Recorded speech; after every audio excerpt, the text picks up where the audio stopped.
Aquí en el manifiesto hablaba también de educación gratuita, de justicia para todos, de igualdad entre hombre y mujer, algunas ideas que, como ustedes pueden imaginar, se adelantaban al tiempo.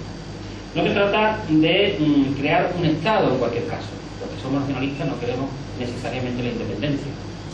Y sobre todo Pedro también aporta ahí su granito de arena a la hora de quitarle fuerza a una palabra que está absolutamente demonizada. Hay palabras y hay personajes, entre ellos el propio Blas Infante, que cuando tú vas a un sitio a explicar quién es, lo primero que tienes que decir es lo que no es Blas Infante. Cuando la gente le ha quedado claro lo que no es Blas Infante, ya empieza a explicar lo que es. Con lo cual no partimos de cero, no partimos de que la gente no sepa de la cuestión, sino partimos ya a priori de una imagen negativa, de este caso de la palabra nacionalista, que está siempre asociado a los peores vicios políticos de la historia del siglo XX. El nacionalismo, por tanto, no es necesariamente la conquista de un Estado, no es necesariamente la conquista de una independencia. Lo fue al principio del siglo siglo XX, cuando los Estados del tercer mundo fundamentalmente querían la independencia de sus países metrópolis, de sus países europeos fundamentalmente, ni tampoco para ser nación hace falta tener un idioma. Esto es algo que deja también muy claro Pedro. El nacionalismo fundamentalmente es un análisis de la realidad, es una sensibilidad y es un movimiento político-social que crea una nación. ¿Y qué hace falta para que exista una nación, para que haya nacionalismo? Se pregunta Pedro. Pues muy fácil, pero poco. Primero, que existan elementos de identidad suficientes como para que la gente lo perciba. Y después, si existen esos elementos, que el pueblo, en este caso de una geografía determinada, sea capaz de reconocerse en él.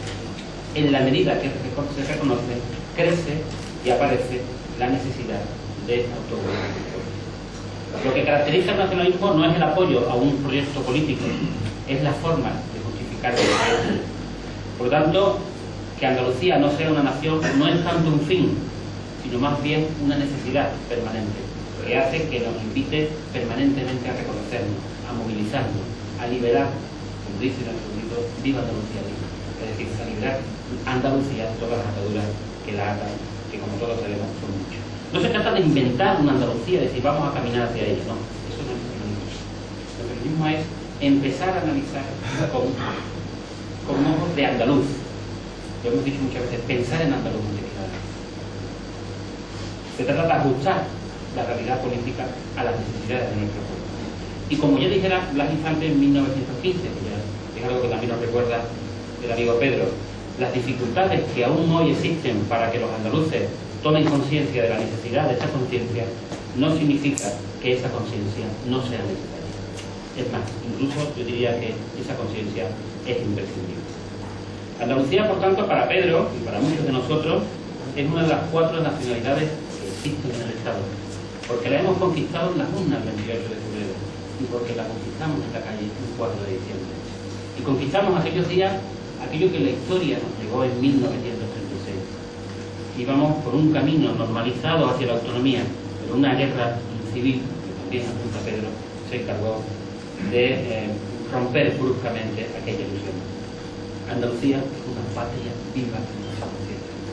En la medida que esa patria está viva y existe de forma permanente, pues tenemos la necesidad. Fijaros qué definición más sencilla y más simple de nacionalismo. A partir de este reconocimiento, Pedro bucea también en algunas cosas importantes de lo que tiene que ser y de lo que es la identidad de Andalucía. Sobre aquellas cosas que también impiden o facilitan que los andaluces nos demos cuenta y percibamos con absoluta claridad que tenemos un pueblo con la suficiente seriedad y con las suficientes raíces históricas y culturales como para decir, coño, Andalucía es una nación. Y es un apartado en donde Pedro se ve que disfruta porque se regodea con su pluma y la llena de anécdotas de todo tipo. En este sentido, pues, Pedro pone, por ejemplo, cita el nacimiento de la nación española en 1812, en contra de lo que se puede decir históricamente, que aparece con los Reyes Católicos, que eso es un mito que ya es usted. De forma que el diputado Argüelles, el diputado liberal, dice: españoles, ya tenéis vuestra patria, justo cuando se presenta al pueblo la Constitución de 1812.